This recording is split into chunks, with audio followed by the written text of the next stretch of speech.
Hello, मैं कुमार आनंद आप लोगों का हमारी प्यारी सी यूट्यूब चैनल कॉन्सेप्ट वाला इंग्लिश में स्वागत करता हूं। बच्चों के डिमांड पर आज की जो क्लास रखी जा रही है या आज से जो एक सीरीज स्टार्ट होने वाली है वो ग्रामर के बेहद ही खूबसूरत चैप्टर टेंस को लेकर है, जिनकी डिमांड भी है बैचेज में, क्योंकि टेंस के सारे कॉन्सेप्ट दिए जा चुके हैं, बस प्रैक्टिस की क्लास बची हुई थी। तो प्रैक्टिस की संख्या हम लोग बढ़ाने वाले हैं और लगातार ये प्लेलिस्ट तैयार होगा जिसमें ढेर सारे क्वेश्चंस के प्रैक्टिस किए जाएंगे, क्योंकि कॉन्सेप्ट लेने के बाद हम लोग के माइंड में एक ये पैटर्न तो बैठ जाता है कि हाँ अब तरीके कौन कौन से होंगे क्वेश्चन सॉल्व करने के। लेकिन हम लोगों को ध्यान रखेगा, practice makes a man perfect. यदि आप प्रैक्टिस सही से करते हैं तभी आप परफेक्ट बन सकते हैं। कॉन्सेप्ट तो उसका एक पॉइंट है, उसका एक रास्ता है जो आपको उस पर चल जाना है, लेकिन प्रैक्टिस आपको यह चीज़ बतलाता है कि कहाँ पर आपको रुकावटें आ सकती हैं, कहाँ पे आपको ठहरना पड़ेगा, कहाँ पर आपको सोचना पड़ेगा। इसलिए प्रैक्टिस बेहद ज़रूरी है। तो आज से हम लोग PDF टेलीग्राम चैनल पर अपलोड कर दिया जाएगा या डिस्क्रिप्शन बॉक्स में भी रहेगा। फिलहाल मैं एक एक करके क्वेश्चन को सॉल्व करता हूँ और आपके ऊपर भी राइट साइड में यहाँ पर आपको दिख भी रहा होगा क्वेश्चन, तो एक एक करके क्वेश्चन को सॉल्व करते हैं। फर्स्ट क्वेश्चन लिखा गया है, last year my English course dash 30 lessons. पिछले साल के बारे में बात किया जा रहा है कि last year my English course dash 30 lesson. 4 option है, इंक्लूड, विल इंक्लूड, इंक्लूडिंग और इंक्लूडेड। 4 ऑप्शन है, इंक्लूड, विल इंक्लूड, इंक्लूडिंग और इंक्लूडेड। अब यहाँ पर देखना क्या है, सेंटेंस नंबर फर्स्ट में यहाँ पर एक कीवर्ड दिया गया है लास्ट, स्टार्टिंग में है लास्ट ईयर, और इतना मालूम होना चाहिए कि लास्ट कीवर्ड सिंपल पास्ट की ओर सेंटेंस को लेके जाता है। सिंपल पास्ट कहने का मतलब हुआ वर्ब का सेकेंड फॉर्म का यूज करेंगे। तो किस ऑप्शन में वर्ब का सेकेंड फॉर्म है? इंक्लूड है नहीं, विल इंक्लूड नहीं, ए और बी कटा, सी भी नहीं है, इंक्लूडिंग वो भी कट गया, डी में लिखा गया है वर्ब का सेकेंड फॉर्म इंक्लूडेड, यानी फर्स्ट का आंसर बन जाता है सी नंबर। तो लास्ट के कीवर्ड की वजह से हम लोगों ने सेंटेंस के टेंस को आइडेंटिफाई किया और वर्ब के उस फॉर्मेट को हमने टिक लगा दिया, तो आंसर बना डी। सॉरी, मैंने इसे लिख दिया है, डी होगा इंक्लूडेड। सेकंड क्वेश्चन में आगे बढ़ते हैं। कहा गया है, I dash the door quickly, I dash the door quickly when I heard a noise outside. अब इस सेंटेंस में क्या हिंट कर रहा है, आप गौर से समझिएगा। तो यहां बोला गया when I heard a noise. अब यहां समझना यह है कि ये जो बातें बोली जा रही है ये पास्ट की ओर लेके बोली जा रही है। हर्ड वर्ब का सेकेंड फॉर्म है, हर्ड वर्ब का सेकेंड फॉर्म, वर्ब का सेकेंड फॉर्म यानी कि पास्ट के बारे में बात हो रहा है। और सेंटेंस का एक हिस्सा यदि पास्ट में हो तो बाकी के पार्ट्स को भी आपको पास्ट की ओर ही ले जाना पड़ता है। तो कहने का सेंस को वहां भी लगेगा पास्ट, यानी यहां पर जो आई करके ब्लैंक दिया हुआ है तो इसके पास्ट होने की वजह से इसको भी क्या करना पड़ेगा, पास्ट में ही करना पड़ेगा। तो देखते हैं पास्ट यानी वर्ब का सेकेंड फॉर्म कौन है। तो वर्ब का सेकेंड फॉर्म बी नंबर मिल रहा है आपको, सट, बी नंबर में है सट। तो यहां पर लिखना पड़ेगा SHUT, तो इसका आंसर बन गया बी नंबर। नंबर 3, इसमें कहा गया it blank during rainy season, it blank fill in the blank से और ड्यूरिंग रेनी सीजन। तो यहां पर कह रहा है, यहां कह रहा है it dash during rainy season. जब रेनी सीजन होता है, रेनी बरसात का जब मौसम आ जाता है तो वर्षा तो होती है। अब यह बात तो ट्रुथ है, इस बात को झुटलाया नहीं जा सकता, रेनी सीजन में बरसात होती है। तो जब बात सच्चाई से जुड़ी होती है, ध्यान रखिएगा, जो पास्ट टाइम, प्रेजेंट टाइम और फ्यूचर टाइम के टाइमलाइन को ही फॉलो करता है, तो ऐसी बातों को आपको बताया गया कि हम लोग सिंपल प्रेजेंट टेंस में लेके जाते हैं। किसमें? सिंपल प्रेजेंट में। अब यहाँ पे सब्जेक्ट का वर्ब रखा गया है इट, और इट के साथ लगाते हैं हम लोग वर्ब का कौन सा फॉर्म, फिफ्थ फॉर्म। तो देखते हैं किस फॉर्म में लिखा है। तो बी नंबर में लिखा हुआ है रेन्स, बी नंबर में। तो आंसर बन गया वर्ब का फिफ्थ फॉर्म के तौर पे आ जाएगा रेंज, यानी कि बी आपको टिक करना है। क्वेश्चन नंबर 4 में आते हैं, he dash meal when the phone ring, he dash meal when the phone ring. अब यहाँ पे समझने का क्या पैटर्न वो देखिए। क्वेश्चन लिखा गया he dash meal when the phone ring, when the phone ring. तो रिंग यहाँ पर देखिएगा वर्ब का सेकेंड फॉर्म है, वर्ब का सेकेंड फॉर्म यानी कि बात रही पास्ट का। अब यहाँ पे समझते हैं, यहाँ पर क्या है, जब यहाँ कहा गया he dash meal when the phone ring कहा गया है। अब तो एग्जाम्पल लेने का काम करते हैं कि पास्ट के एक एग्जाम्पल का बात करते हैं। पास्ट के एग्जाम्पल का बात करें, सपोज कीजिए कि आप घर में बैठ के खाना खा रहे थे और अचानक एक कॉल आ गया, अचानक एक कॉल आ गया, तो आप क्या सोचिएगा? आपके लिए से दोनों एक्शन, एक तो एक्शन आपका खाना हुआ और एक एक्शन वो हो गया कि रिंग बज गया। तो रिंग बजना और खाना दोनों पास्ट में गया, दोनों कहाँ गया? पास्ट में गया। लेकिन सोच के देखिए, इसमें से एक एक्शन पास्ट टाइम में कंटिन्यू चल रहा था, इसमें एक एक्शन पास्ट टाइम में क्या कर रहा था? कंटिन्यू। पास्ट टाइम में आप खाना खा रहे थे और अचानक उसी वक्त कॉल का बजना, तो एक काम कंटिन्यूअस प्रोसेस पे था, उसकी कंटिन्यूटी चल रही थी, और दूसरा अचानक सडनली उसी वक्त हो गया। तो जो अचानक उस वक्त हो गया वो तो वर्ब का सेकेंड फॉर्म में जाएगा, वर्ब का सेकेंड फॉर्म में। लेकिन जो काम लगातार चल रहा था वह तो पास्ट कंटिन्यूअस में जाएगा। किस में जाएगा? पास्ट कंटिन्यूअस में जाएगा। जिसे सपोज करते हैं आप मैदान में क्रिकेट खेल रहे थे, क्रिकेट खेल रहे थे, अचानक किसी दोस्त ने आपको बुलाया कि घर चलो, माँ बुला रही है। तो आपका एक एक्शन तो चल ही रहा था कि आप क्रिकेट खेल रहे थे, अचानक एक दूसरा बात हुई कि उसने बुलाया। तो जो कंटिन्यूअस प्रोसेस के बीच में अचानक जो दूसरा एक्शन हो जाता है उसको हम लोग वर्ब के सेकेंड फॉर्म में बनाते हैं, सिंपल पास्ट में। लेकिन जो एक्शन कंटिन्यूअस था पास्ट टाइम में उसको बनाएंगे पास्ट कंटिन्यूअस टेंस में बनाने का काम करते हैं। तो मतलब ये रहा, यहाँ देखिए व्हेन द फोन रिंग, जब फोन बजा मतलब जब कॉल आया तो मैं क्या कर रहा था? मील मतलब भोजन, तो मैं नाश्ता कर रहा था। तो ये पास्ट में है, तो इसे भी जाना पड़ेगा पास्ट में ही, ये भी पास्ट में होगा। लेकिन ये तो सिंपल पास्ट में, क्योंकि ये अचानक हुआ, फोन बजा, लेकिन मैं तो नाश्ता कर रहा था। यानी यहां से यह पता चला कि यहां जो भी एक्शन आएगा इस एक्शन को ले जाना पड़ेगा हमें पास्ट कंटिन्यूअस टेंस में। किस टेंस में? पास्ट कंटिन्यूअस टेंस में। तो पास्ट कंटिन्यूअस टेंस का क्या होता है? पास्ट टाइम के लिए वाज या वर, और कंटिन्यूअस एक्शन के लिए वर्ब का फोर्थ फॉर्म। एक्शन मतलब ऑप्शन देखते हैं, 4 का बी, वाज टेकिंग, क्या होगा? Was taking. तो यहां आंसर बनेगा he was taking meal when the phone ring. Example number 5 में आते हैं, वी सॉ हिम, और फिर इन द ब्लैंक्स दे दिया गया।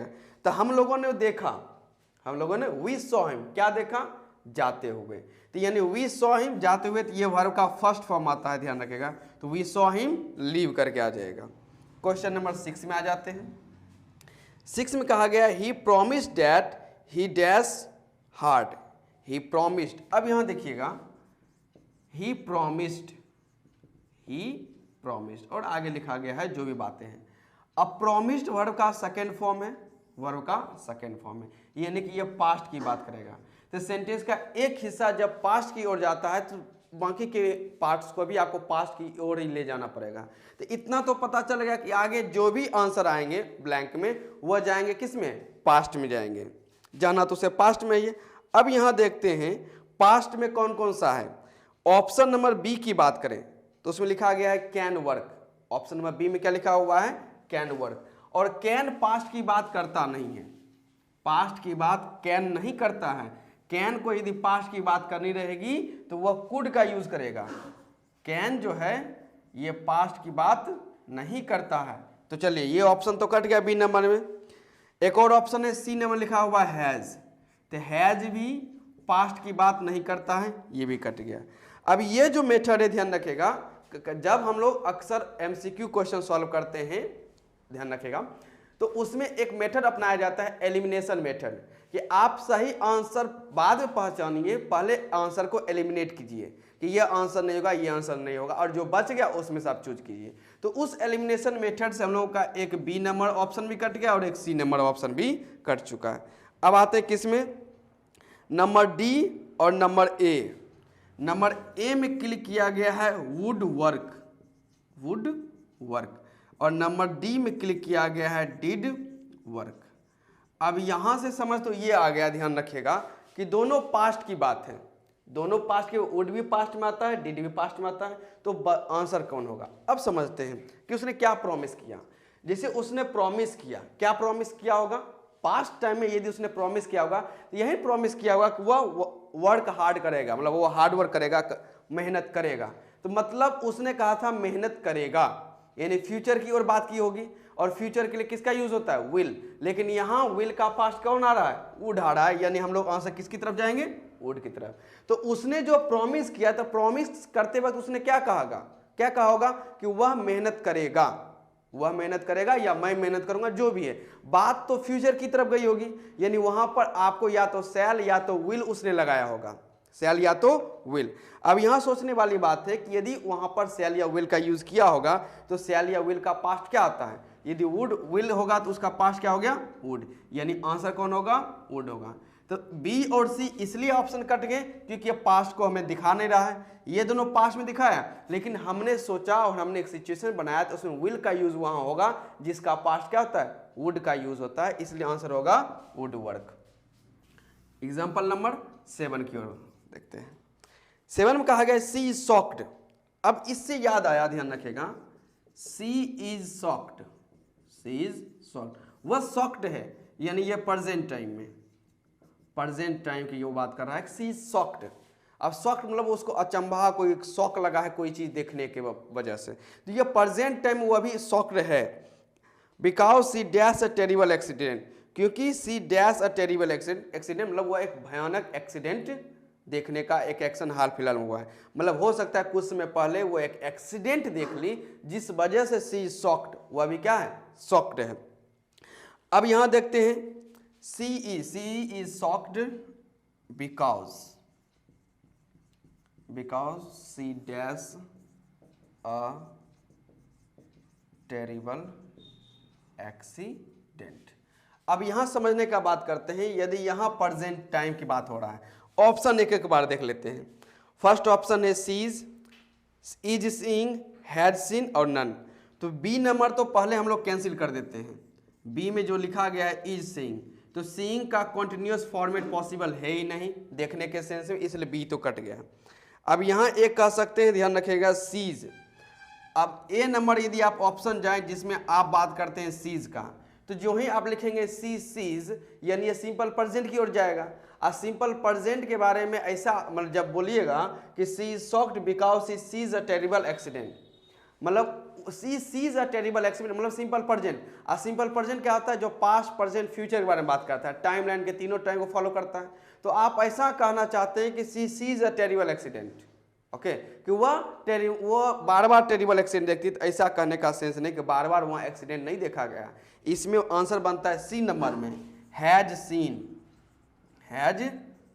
ये आंसर इसमें फिट हो जाएगा। कैसे, सी शॉक्ड, वह शॉक्ड है, अभी शॉक्ड है, क्यों शॉक्ड है, she has seen a terrible accident, मतलब उसने अभी जस्ट कुछ समय पहले एक टेरिबल एक्सीडेंट वो देख चुकी है।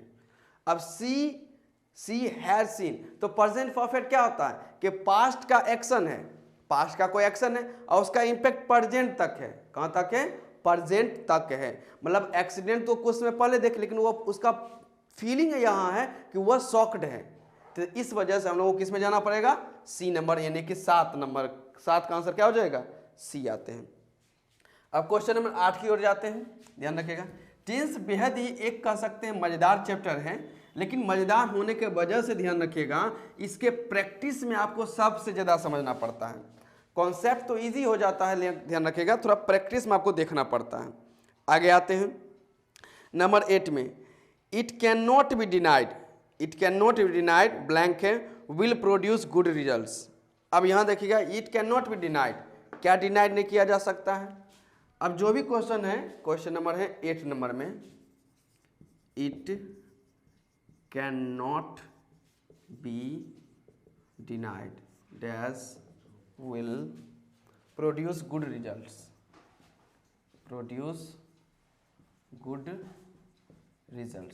अब यहां देखिएगा विल प्रोड्यूस वर्ब है, और इस वर्ब का अपना क्या चाहिए, एक सब्जेक्ट चाहिए, एक क्या चाहिए, सब्जेक्ट। अब देख लेते हैं सब्जेक्ट बनने का काम कौन करेगा। ए नंबर वर्किंग हार्ड, ठीक है। अब आ जाते हैं बी नंबर में, वर्किंग सो हार्ड आप डायरेक्ट यूज नहीं कर सकते, यदि सो का यूज करना चाहते तो आगे आपको डैट का कोई फॉर्मेट दिखना चाहिए, वो तो फिलहाल है नहीं। मतलब सो हार्ड है तो उसके बाद एक आपको डैट को रखना ही चाहिए। कभी रिमूवल ऑफ टू हम लोग पढ़ते तो उसमें बोला जाता है he is so weak that he can not walk. तो सो के बाद डैट का फॉर्मेट। नंबर सी लिखा है वर्किंग सच हार्ड। वर्किंग सच हार्ड, जब आप बोलते हैं वर्किंग सच हार्ड, तो सच हार्ड में आपको कुछ एग्जाम्पल देना पड़ता है।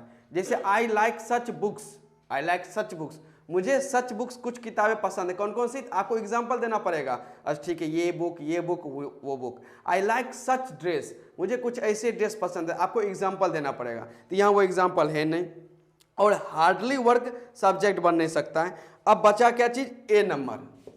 ए नंबर में बच चुका है वर्किंग हार्ड। वर्किंग हार्ड, जिसमें ध्यान रखिएगा वर्किंग हार्ड आपके वर्ब का फोर्थ फॉर्म सब्जेक्ट बनने का काम कर सकता है। तो आंसर आया क्या चीज, 8 का हो गया ए। It can not be denied working hard will produce good results. अब नंबर 9 में आ जाते हैं। ये बेहद ही सिंपल सा आंसर है, इसका हो जाएगा, क्वेश्चन भी है। Did you dash to post, did you to post the letter. अब यहां समझिएगा, ये सिंपल पास्ट का है। सिंपल पास्ट के इंट्रोगेटिव में क्या होता है, जब आप डिड का यूज करते हैं तो डिड के बाद आपको वर्ब का फर्स्ट फॉर्म का यूज करना पड़ता है। कौन सा फॉर्म का, वर्ब का फर्स्ट फॉर्म का। तो यहां देखते हैं सी नंबर में रिमेंबर वर्ब का कौन सा फॉर्म है, फर्स्ट फॉर्म है। तो 9 का आंसर हो जाएगा सी नंबर। नंबर 10 में आते हैं। We dash to cinema last night, we dash to cinema last night. Last simple past का कीवर्ड है। लास्ट किसका कीवर्ड है, सिंपल पास्ट, यानी वर्ब का कौन सा फॉर्म, सेकेंड फॉर्म चाहिए। तो सेकेंड फॉर्म देखते हैं कहां पर है, देखते हैं हैड गॉन नहीं, गो नहीं, वेंट, बिल्कुल से। गो का सेकेंड फॉर्म क्या होता है, वेंट होता है। तो यहां पर आंसर बनेगा we went to the cinema last night. चलिए, तो यहां पर 10 का आ जाते हैं, आंसर नंबर हो जाएगा सी, यानी कि वेंट। तो ये रहे हम लोगों के 10 क्वेश्चंस के प्रैक्टिस जो हम लोगों ने अभी तक कर ली हैं। अब धीरे धीरे इसी क्लास को आगे बढ़ाते हैं।